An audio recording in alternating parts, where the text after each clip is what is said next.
quoi, je roule un bédo? Bah quoi, c'est El Loco, El Clochardo.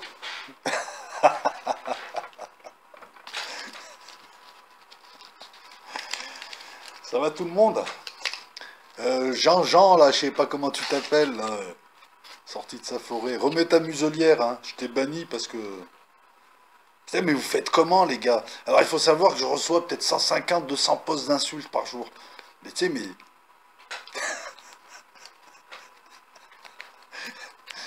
c'est toujours le même message, tu sais. C'est à croire qu'ils ont qu'un cerveau.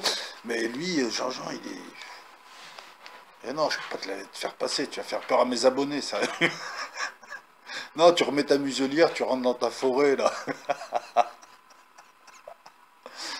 Bon, avant de faire le point sur ce qui se passe en Syrie, je crois que c'est la troisième vidéo, et j'ai toujours pas dit de gros mots. Donc je renouvelle, il y a un débat, alors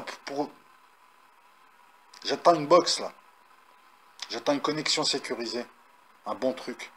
Ensuite, je ferai un premier live, un premier hangout, test, tranquille, et ensuite on annoncera le débat. J'ai invité plein de gens, ah, chacun fait ce qu'il veut, mais j'aimerais avoir des réponses. Pas de... Hein, voilà. J'aimerais avoir des réponses.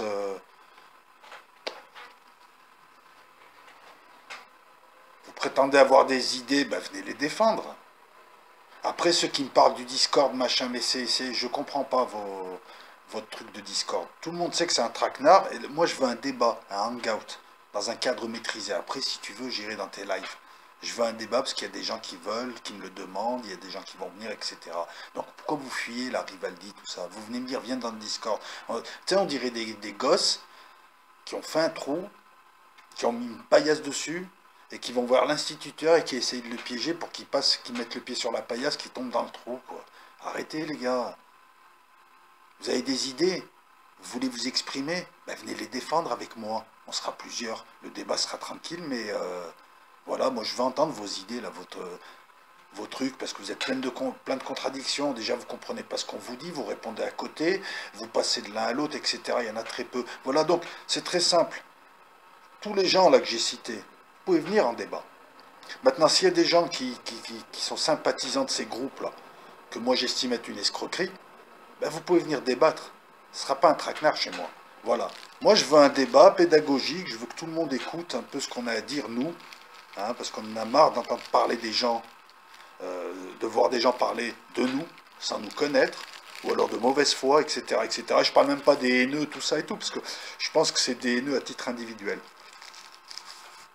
J'ai invité des gens, venez. Je comprends pas, moi. C'est une idée importante quand même. Vous dites patriote et là vous faites des querelles de boutiquiers. On parle pas les locaux, mais j'ai arrêté de chercher des excuses. On va lui donner des abonnés, machin. Mais arrêtez, ça démontre juste que vous avez des logiques de marketing.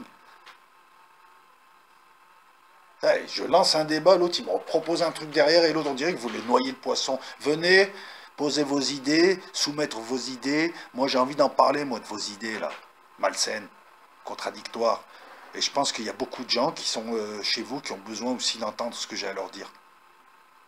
Il y aura moi, il y aura d'autres gens. J'ai lancé des invitations. Mais bon, voilà. Et tous ceux à qui j'ai dit vous êtes les bienvenus, vous êtes les bienvenus. Mais voilà, on procédera ainsi. C'est-à-dire qu'il y aura, voilà, on vous enverrai un mail, je vous dirai quand ça se fera, etc. Je ferai une vidéo pour annoncer. Et le débat, il aura lieu.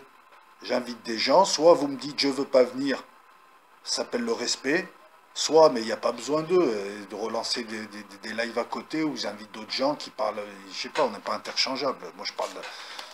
Moi, je représente une catégorie de gens qui en a marre d'entendre des conneries être dit sur elle, qui se tait, qui dit rien, et qui maintenant a envie de parler. Ces gens-là sont hétérogènes, et ils sentent, voilà, c'est tout. On ne comprend pas certaines personnes, on ne comprend pas leur cheminement, passer d'une dissidence à faire du Zemmour, il y a tout un tas de choses. C'est l'occasion ou jamais de venir discuter, s'exprimer. Je veux dire, personne risque sa vie, ça sera tranquille. Hein. Moi, ça ne m'intéresse pas, les foires d'empoigne. Les foires d'empoigne, les trucs, là, tu sais, les mecs qui font les excités dans les hangouts et pas dans la vie, ça ne m'intéresse pas. Je veux qu'on aille au bout des choses parce que je pense que c'est mon patriotisme qui est le plus sain. Je représente des idées de bon sens, j'ai pas inventé l'eau chaude. Beaucoup de gens chez vous êtes dans l'erreur. Et je veux aussi qu'on vienne me raconter un peu tous ces trucs, là, être français, machin. Vous prenez des bouts d'histoire, vous arrêtez quand ça vous arrange, etc., etc. Parce que ça n'a ni queue ni tête. Il se fera en mars, le débat. Que vous le vouliez ou non, parce qu'il se fera avec ou sans vous. Alors autant venir, sinon c'est un aveu de faiblesse, même vis-à-vis des gens qui vous suivent, les plus clairvoyants, qui vont commencer à se poser des questions. Jusque-là, j'ai parlé de certaines personnes et j'ai évoqué des faits. Je suis pas dans le blabla, je suis dans le fait. Et en contrepartie, j'ai des gens qui répondent à côté. Adolfo Ramirez, déjà, bon, tu défends une idée de France. Tu me diras, moi aussi, je me fais appeler le loco. Bon, bref. Tu vois, un exemple d'identitaire avec qui tu as du mal à discuter parce que déjà, il ne comprend pas. Le type, tu parles d'un truc.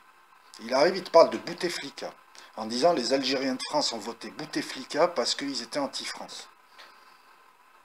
Pur fantasme. Je lui réponds que les Algériens de France ont voté Bouteflika parce qu'ils voulaient de la stabilité en Algérie et lui apporter de la stabilité. C'était un ancien de la guerre d'Algérie. À l'époque, il y avait le terrorisme, tout ça. Il a apporté une stabilité et c'est vrai. Puisque depuis, il y a eu recrudescence. Et le gars, il se met à te parler d'OAS, de Maj... Non, voilà, non, c'était parti, excusez-moi. C'était parti sur l'autre, là, Carlos, là, l'autre nain, là. Je disais, c'est un descendant de l'OAS. Il me dit, et je dis l'OAS qui a tué des Français. Il me dit, le FLN a plus tué. Je vois pas le rapport. Je te parle d'un type qui n'est pas français, qui déjà décide qui est français ou pas et qui me traite de bougnoul. Et ensuite, tu me parles de Bouteflika et pareil, je te dis, c'est pour la stabilité. Non, t'apprendras, tu vois, tu sais même pas de quoi tu parles. Parce qu'entre la France et l'Algérie, il y a pas mal d'échanges commerciaux. Et d'ailleurs, je le dis aussi pour Conversano. Il y a plein de patrons qui vont en Algérie vendre. Il y a plein d'Algériens qui achètent ici, etc. Il y a des tu vas leur dire, ah, on parle plus à ces gens parce que moi j'ai un problème dans la tête. Donc tous ces patrons, ils ferment. Et toi, Adolfo Ramirez, qu'est-ce que tu parles de Bouteflika? Il n'y a jamais eu autant de collaboration que depuis l'ère de Bouteflika entre la France et l'Algérie. Ça lui a même été reproché par certains courants là-bas. Vous savez même pas de quoi vous parlez. Vous passez votre temps à parler de choses dont vous ignorez la réalité. On parle d'un truc, tu me parles d'un autre truc. Comment un descendant d'OAS qui vit sur la côte vient me casser les couilles à moi qui n'ai rien fait, qui suis patriote? C'est simple, ça, t'arrives à comprendre ça. Voilà. Bon, bref. Venez. Au moment du débat, on pourra débattre. Et puis c'est tout. Ce sera pédagogique, et puis voilà, quoi, c'est tout. Après, ceux qui sont là à se dire, ouais, le co parle pas, et ça lui fait des abonnés, machin, vous êtes dans une logique marketing, et vous démontrez ce que je pense de vous, c'est que vous êtes dans une logique de business, de niche, vous n'avez pas intérêt à ce que ça bouge. Tout ce qui vous intéresse, c'est la petite structure, le petit truc que vous montez, avec lequel vous vivotez, et c'est honteux, parce que vous êtes tout sauf patriotes. De plus, vous prenez des idées de division. Vous êtes manipulé directement ou indirectement par des gens qui aimeraient qu'en France on se divise et qu'on retrouve un climat de guerre civile qui ne profite à personne. Vous voulez des nouveaux Kosovo, vous voulez... parce que c'est ce qu'attend l'OTAN, c'est ce qu'attend tout le monde, quoi. La situation en Syrie. J'aimerais revenir... J'espère qu'on m'entend. Hein. Ouais, on doit m'entendre, là. Moi, j'aimerais revenir sur le raid israélien. Alors, on nous a raconté tout un tas de choses. Avec du recul, on s'aperçoit que finalement, tout n'a pas été dit, puisque... Alors, qu'est-ce qui s'est passé? Apparemment, c'est les Iraniens, ils envoient un drone en territoire israélien. Les Israéliens envoient un Apache, un hélicoptère, l'abattre. Ensuite, ils envoient des F-16, raid de représailles. Ils vont bombarder, mais ils étaient attendus. Apparemment, le drone était là pour provoquer un raid afin qu'on puisse tomber un avion. Les Iraniens, moi je ne suis pas iranien, je m'en fous. Jusque-là, bon, tu te dis, ok. Les Israéliens perdent un F-16, un F-15 de toucher, enfin bon. Là, encore une fois, on s'aperçoit que la défense antiaérienne syrienne s'est vachement améliorée en très peu de temps. Ça laisse songeur. Certains te disent que c'est les Iraniens qui la gèrent et qui font leurs petits essais. Voilà pourquoi elle est devenue très performante. D'autres te disent c'est les Russes et d'autres te disent non, c'est les Syriens qui ont du bon matériel. Bon, bref. Deuxième raid. Juste après ça, on n'en parle pas. Et c'est là où je suis surpris. Il y a un deuxième raid juste après, ça bombarde des objectifs iraniens et syriens, donc deuxième raid de F-16, F-15 israélien, et là personne tire rien. Alors on te dit le raid a échoué, mais il n'y a pas d'avion abattu, rien. Quel était l'intérêt de provoquer un premier raid si dans le deuxième tu n'essayes pas non plus de tomber des avions? C'est bizarre ces histoires. Après moi j'ai envie de parler d'une chose, alors Haaretz a révélé, puis bon les autorités israéliennes ont révélé qu'ils aidaient 6 groupes de rebelles syriens dans le Golan. Parmi ces 6 groupes, tu en as qui ont des attaches avec les djihadistes. Alors moi j'appelle ça du cynisme, parce que d'un côté on te dit oui, vous êtes de notre côté ou du côté de la barbarie, les islamistes c'est des barbares, et de l'autre côté, quand ça arrange, on joue avec pour des raisons de géostratégie. On ne peut pas être Netanyahou cynique et moraliste, il faut choisir. C'est soit tu es cynique, comme les anglo-saxons, quoique eux ils font la morale après, c'est ça qui est énervant. C'est soit tu es cynique, t'aides l'ennemi de ton ennemi, parce que lui il est plus faible. Soit tu es moral, tu rentres pas dans cette guerre. Mais là, tête des groupes, on sait très bien qu'ils ont des liens avec les djihadistes. De toute façon, il faut arrêter avec ces histoires de groupes rebelles modérés. On sait très bien que dans ce genre d'affaires, les modérés, ils disparaissent à la fin.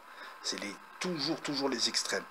Donc, quand tu as 3 groupes modérés avec un groupe fort, leader qui les arme et qui est djihadiste, tu peux être sûr que c'est lui qui les contrôle ou qui va les avaler. Jusque-là, à chaque fois que les gars se sont barrés dans des groupes djihadistes. La LS n'existe quasiment pas. Voilà. J'ai envie aussi de dire à tous ceux qui nous disaient complotistes, silitionnistes, sur ce coup-là, c'est vrai. Donc pour le reste aussi, c'est peut-être vrai ce que nous disons. Non, c'est pas du complotisme. C'est de la manipulation, de la géostratégie, du cynisme. Et moi, je relève juste qu'on ne peut pas jouer la morale en disant le terrorisme islamiste en Europe, c'est des barbares, nous sommes la civilisation, et puis après s'en servir quand ça t'arrange. Ça marche pas comme ça. Ça marche pas comme ça parce que tu fais ce que tu veux, mais tu perds toute crédibilité après quand tu fais la morale.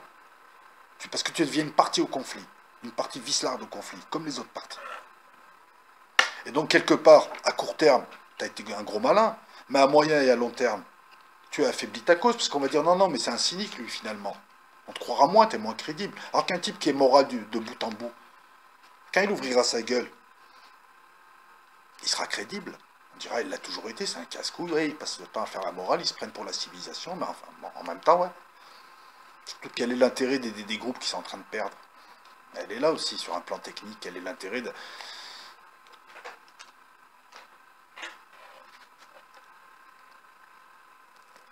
On dit que l'artillerie, enfin, la défense antiaérienne syrienne, on dit que c'est l'Iran qui l'a.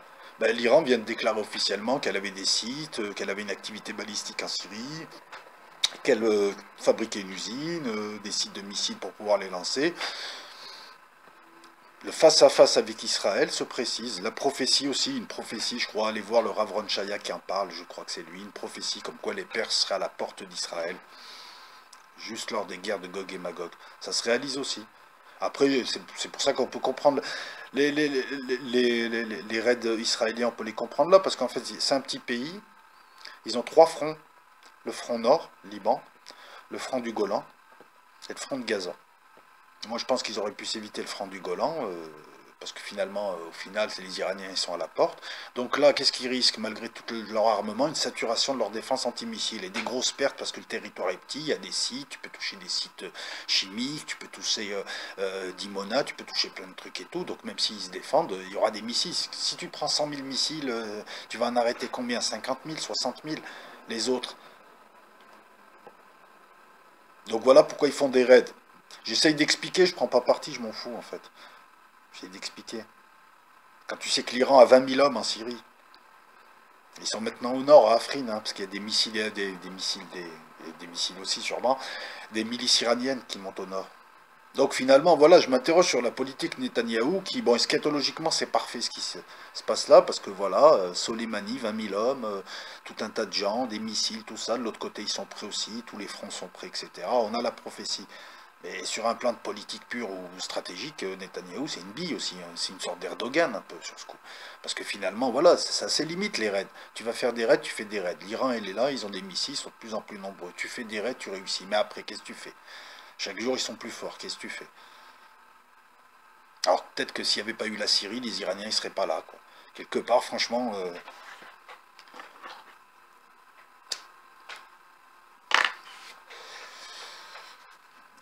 c'est parti de Syrie, puis finalement, tout le monde se retrouve éclaboussé par la merde, parce que personne n'est gagnant hein, dans cette histoire. Il n'y a personne. Hein. Après, à Afrin, c'est simple. Hein, bon, je vais pas faire le récapitulatif, mais en ce moment, c'est très simple. On a des pertes, hein, c'est quasiment du 1 pour 2. Donc les Kurdes résistent très bien. Les Kurdes résistent bien, Erdogan s'enlise. Le 1er mars, il a eu 8 morts. Il y a beaucoup de morts hein, dans l'armée turque. Hein. Ils avancent peu. Il y a la force spéciale, il a mis le paquet. Bon, tout le monde l'avait dit, il va s'enliser, il s'est enlisé, il aimerait bien en sortir, il ne sait pas comment. Donc il s'est mis à faire le b-boy, ah bah, les rodomontades. Donc là, il a déclaré aux Américains qu'il allait aller vers Mount Beach, donc il ferait mieux de se barrer, ce que ne vont pas faire les Américains. Donc qu'est-ce qu'il va faire? Il va faire la guerre aux Américains, il va faire chier les Grecs et il revendique 18 îles.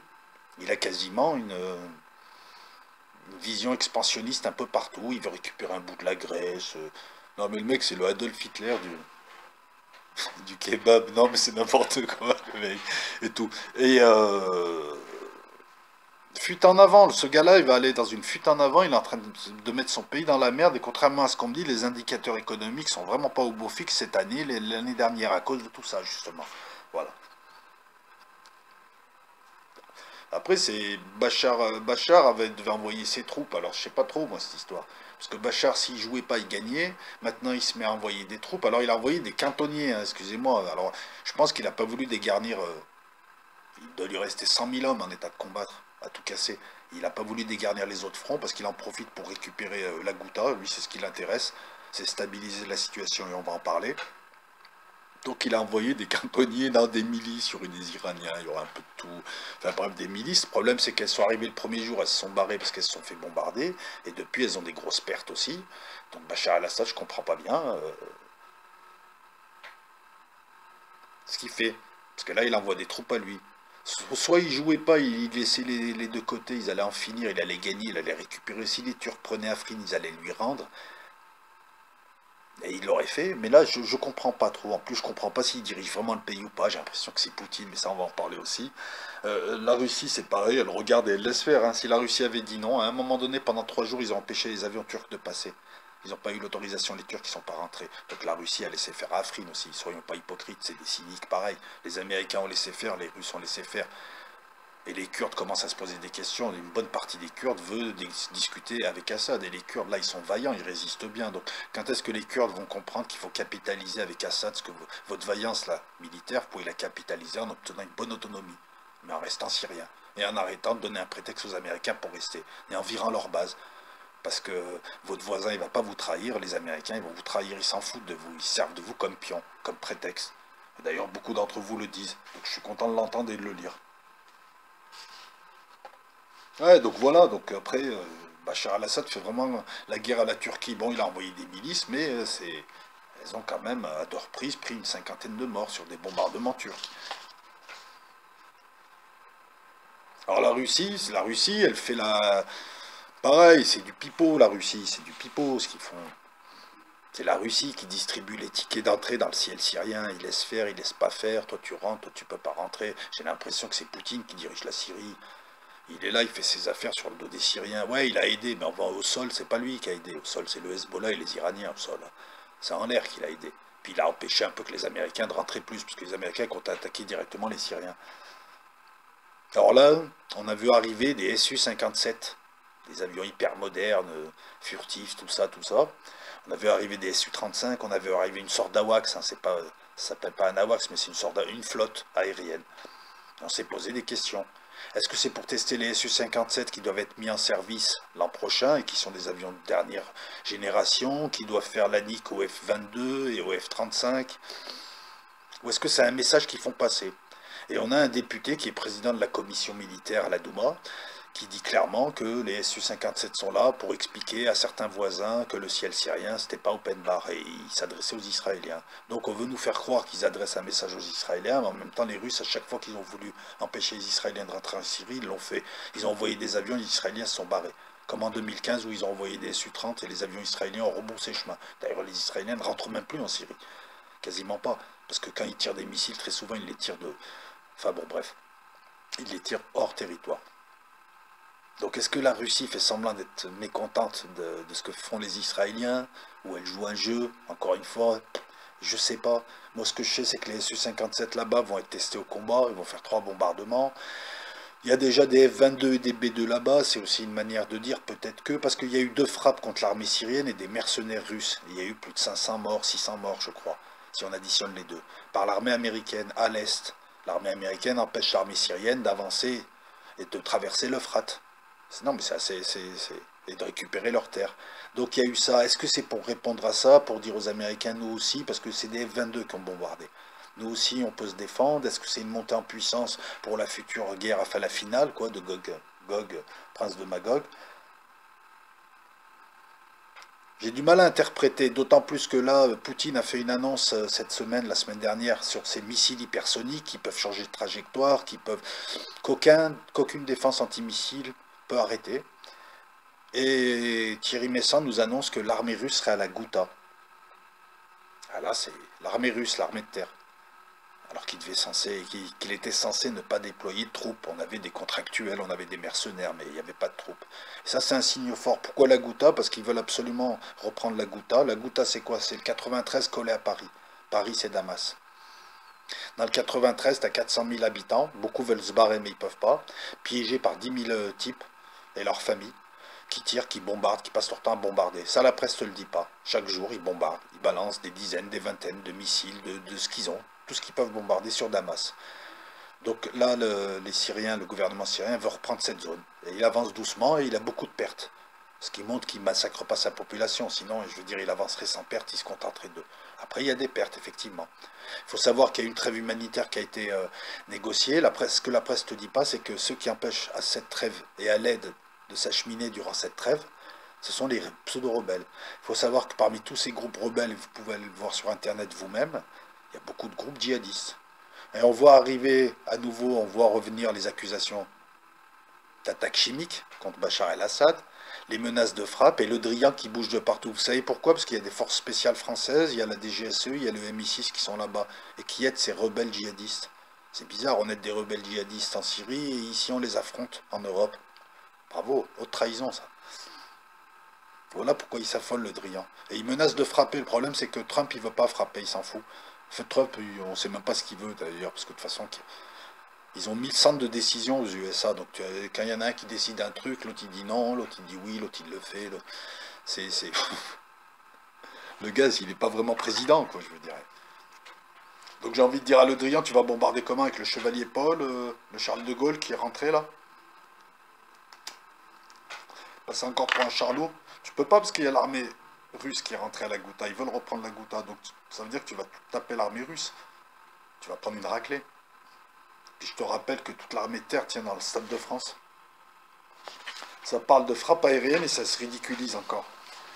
Alors qu'en fait c'est pour cacher juste la complicité du gouvernement français et du gouvernement anglais avec des djihadistes qui tuent des Anglais et des Français. Ce qu'il faut dire. Voilà, donc après, ça mature, hein. C'est pas les Turcs qui sont porte d'Afrine, bon, ça bagarre bien. En tout cas, ce qu'on voit, c'est qu'il y a une configuration qui se précise, c'est celle de Gog contre Israël, hein. C'est l'Iran contre Israël, c'est Poutine qui va se mettre avec l'Iran, c'est à un moment donné, est-ce que c'est pour le printemps ou l'été, mais la guerre de Gog et Magog, le dernier avatar, printemps ou été. Là, franchement, alors sinon, je passe encore pour un con, mais bon, j'ai l'habitude.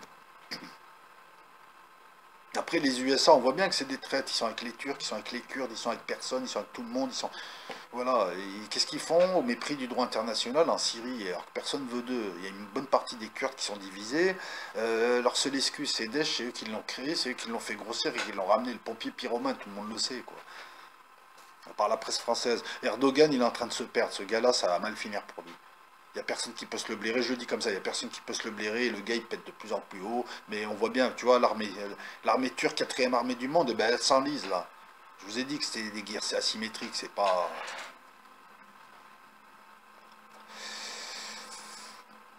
Voilà, je pense avoir tout dit. J'espère que cette petite revue de presse là des 2 semaines vous convient.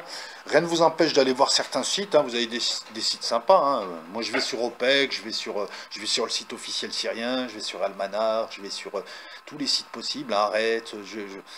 Voilà. Après, vous avez des sites, des forums militaires, tout ça. Vous avez encore des petits trucs sympas, hein. En plus, et puis pour les anglophones, il y a beaucoup plus de possibilités de sources blanches et autres très intéressantes qui ne te disent pas que la version... voilà, moi c'est une synthèse que je fais de ragots, de choses, de handis, de... Voilà. Bon, ben, ciao tout le monde, et puis bon, ben, les autres vidéos sont à venir, hein. L'arbre de vie, hein, je vais prendre mon temps, hein, parce que là, il y a de quoi faire. Voilà, merci. N'hésitez pas à pousser, à partager, à commenter cette vidéo. Si vous n'êtes pas d'accord, si vous avez des informations qui contredisent ce que je viens d'avancer, bah, contredisez-moi, exprimez-vous, voilà. Commentaire préapprouvé, etc., etc. Hasta la vista.